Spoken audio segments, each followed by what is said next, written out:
So hi guys, this can and welcome back to another video of the channel. तो आज की video में हम बात करने वाले हैं 1.72 लाख के 4K गेमिंग एंड स्ट्रीमिंग कराने वाले पीसी बिल्ड के बारे में। और ये पीसी बिल्ड काफी खास होने वाला है क्योंकि हमने इसमें इंक्लूड किया है Nvidia के लेटेस्ट RTX 3000 सीरीज के मेन स्ट्रीम के सबसे भयंकर ग्राफिक कार्ड को, जो है RTX 3080। और यकीन मानिए ये पीसी आपको 4K पे 60 FPS से ज्यादा प्रोवाइड करेगा at very high to ultra settings. और साथ ही में इस वीडियो में आपको बताऊंगा कि आपको और कौन कौन से कंपोनेंट चूज करने चाहिए अपने 1.72 लाख के 4K gaming and streaming PC build के लिए। तो इसी के बारे में आज हम बात करेंगे इस वीडियो में। तो चलो इस वीडियो को शुरू करते हैं।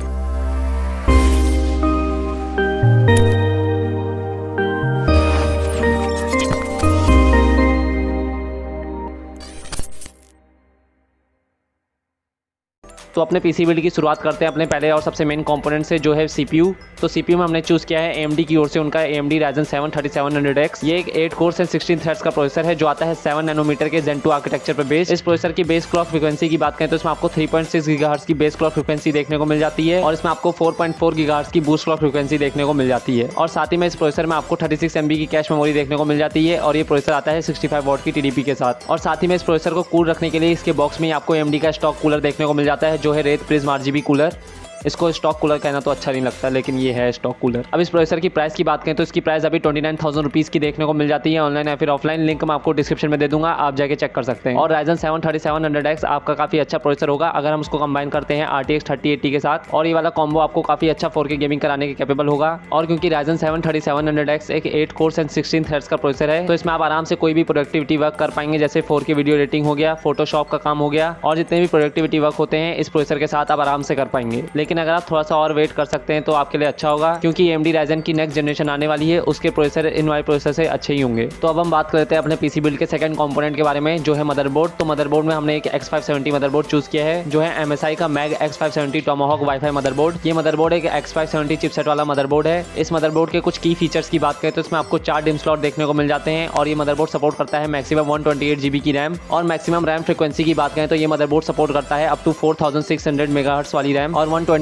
GB की रैम लगाता ही कौन है, 32 GB RAM more than enough होती है, या फिर ज्यादा से ज्यादा आप 64 GB की रैम लगा सकते हैं। अपने पीसी में 120 GB की रैम लगाने का कोई फायदा नहीं होता, लेकिन कुछ लोग लगा लेते हैं। फिर भी वो लोग सोचते हैं कि ज्यादा रैम होगी तो परफॉर्मेंस बढ़ जाएगी हमारे पीसी की, लेकिन ऐसा होता नहीं है। और साथ ही में इस मदरबोर्ड में आपको PCI Gen 4 और USB 3.2 Gen 2 का भी सपोर्ट देखने को मिल जाता है, और भी काफी सारे फीचर्स के साथ ये वाला मदरबोर्ड आपको देखने को मिल जाता है। अब इस मदरबोर्ड की प्राइस की बात करें तो इसकी प्राइस आपको 22,000 रुपीज़ की देखने को मिल जाएगी, ऑनलाइन या फिर ऑफलाइन। लिंक मैं आपको डिस्क्रिप्शन में दे दूंगा, आप जाके चेक कर सकते हैं। लेकिन अगर आप थोड़े से पैसे बचाना चाहते हैं मदरबोर्ड में, तो आप MSI का B550 टॉमाहॉक लगा सकते हैं, क्योंकि MSI का B550 टॉमाहॉक भी काफी बढ़िया मदरबोर्ड है, उसके साथ आप आराम से जा सकते हैं। और साथ ही में इस वाले पीसी में हम स्टॉक कूलर का यूज नहीं करने वाले हैं, क्योंकि प्रोसेसर में हमारे पास Ryzen 7 3700X है और मदरबोर्ड में हमारे पास है MSI का X570 टॉमाहॉक मदरबोर्ड। तो थोड़ा तो ओवरक्लॉक करोगे ही ना अपने प्रोसेसर को, इसीलिए हमने कूलर के लिए यूज किया है 240 mm का AIO, जो है कूलर मास्टर की ओर से। कूलर मास्टर का मास्टर लिक्विड ML240R, ये एक 240 mm का RGB AIO लिक्विड कूलर है। और इस वाले कूलर की प्राइस की बात करें तो ये वाला कूलर आपको 9,000 रुपीज़ का देखने को मिल जाएगा, ऑनलाइन या फिर ऑफलाइन। लिंक मैं आपको डिस्क्रिप्शन में दे दूंगा, आप जाके चेक कर सकते हैं। तो ये कूलर आपके लिए काफी बढ़िया रहेगा अगर आप अपने प्रोसेसर को ओवरक्लॉक करते हैं तो। लेकिन अगर आप अपने प्रोसेसर को ओवरक्लॉक नहीं करना चाहते तो आप स्टॉक कूलर के साथ भी जा सकते हैं। तो अब बात करते हैं इस बिल्ड में यूज होने वाले रैम की। तो रैम में हमने यूज की है G-Skill की Trident Z DDR4 8 GB की 2 स्टिक 3200 मेगाहर्ट्ज वाली RGB रैम, मतलब कि टोटल डुअल चैनल में 16 GB। अब इस वाली किट की प्राइस की बात करें तो ये रैम आपको 10,000 रुपीज़ की देखने को मिल जाएगी, ऑनलाइन या फिर ऑफलाइन। लिंक मैं आपको डिस्क्रिप्शन में दे दूंगा, आप जाके चेक कर सकते हैं। तो 16 GB की 3200 मेगाहर्ट्ज वाली रैम मोर देन इनफ होगी इस वाले पीसी बिल्ड के लिए। और अगर हम RGB की बात करें तो G-Skill की Trident Z में आपको कमाल की RGB देखने को मिल जाती है। तो अब बात करते हैं इस बिल्ड में यूज होने वाले GPU की। तो जैसे मैंने आपको बताया कि इस बिल्ड में हम यूज करने वाले हैं Nvidia की ओर से उनका लेटेस्ट RTX 3080। तो हमने RTX 3080 के बेंचमार्क्स देख ही लिए हैं, लेकिन जैसा Nvidia ने बताया था कि RTX 3080 RTX 2080 Ti से दुगना पावरफुल है, वैसा तो हमें कुछ भी देखने को नहीं मिलता है। लेकिन RTX 3080 काफी ज्यादा पावरफुल है अगर हम उसको कंपेयर करें RTX 2080 Ti के मुकाबले। और RTX 3080 की प्राइस काफी कम भी है अगर हम उसको कंपेयर करें 2080 Ti के प्राइस के मुकाबले। तो ओवरऑल काफी अच्छा ग्राफिक कार्ड है RTX 3080। अब अगर हम RTX 3080 के कुछ स्पेक्स की बात करें तो इसमें आपको 10 GB की GDDR6X वाली VRAM देखने को मिल जाती है। और इस वाले GPU की CUDA कोर्स की बात करें तो इसमें आपको 8704 CUDA कोर्स देखने को मिल जाते हैं। और इस वाले GPU की बूस्ट क्लॉक फ्रीक्वेंसी की बात करें तो इसमें आपको 1.71 GHz की बूस्ट क्लॉक फ्रीक्वेंसी देखने को मिल जाती है। तो अगर हम इस वाले ग्राफिक कार्ड की प्राइस की बात करें तो RTX 3080 का फाउंडर एडिशन हमको 71,000 रुपीज़ का देखने को मिल जाता है। लेकिन अगर हम थर्ड पार्टी वेंडर के RTX 3080 की प्राइस की बात करें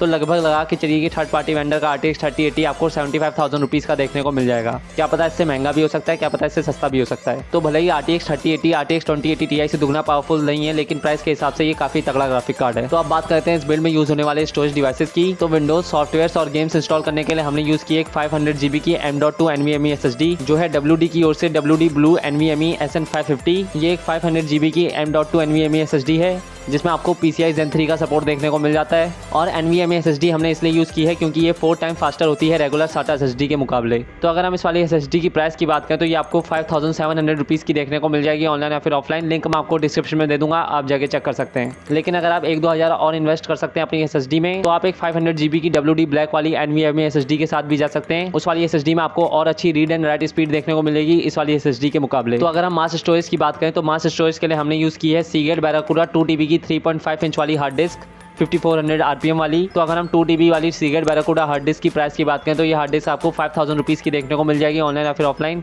लिंक मैं आपको डिस्क्रिप्शन में दे दूंगा, आप जाके चेक कर सकते हैं। तो अब बात करते हैं इस बिल्ड में यूज़ होने वाली पावर सप्लाई के बारे में। तो पावर सप्लाई में हमने यूज़ की है कूलर मास्टर की MW 750 वाट की 80+ bronze certified semi modular power supply. अब इस वाली पावर सप्लाई की प्राइस की बात करें तो ये आपको 7,500 रुपीज़ की देखने को मिल जाएगी ऑनलाइन या फिर ऑफलाइन। लिंक मैं आपको डिस्क्रिप्शन में दे दूंगा, आप जाके चेक कर सकते हैं।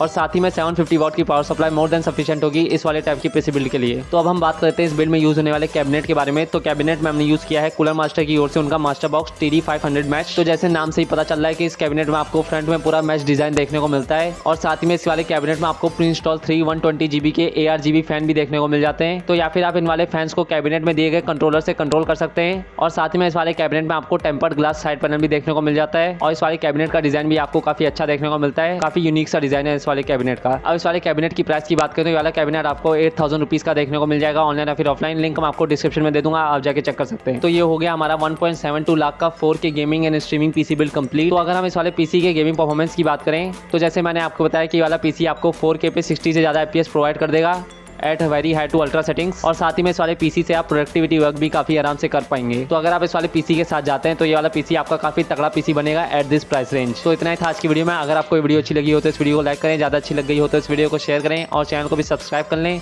और बेल आइकन को भी जोड़ दबाएं। और साथ ही में सारे कंपोनेंट्स के लिंक मैंने आपको डिस्क्रिप्शन में दे रखे हैं, अगर आप इंटरेस्टेड हैं तो आप जाके बाय कर सकते हैं। और अगर आप पीसी कंपोनेंट्स के अलावा अमेजॉन से कुछ भी खरीदना चाहते हैं तो डिस्क्रिप्शन में लिंक दे रखा है, आप जाके चेक कर सकते हैं। तो मैं मिलता हूँ आपको अगली वीडियो में। Till then bye.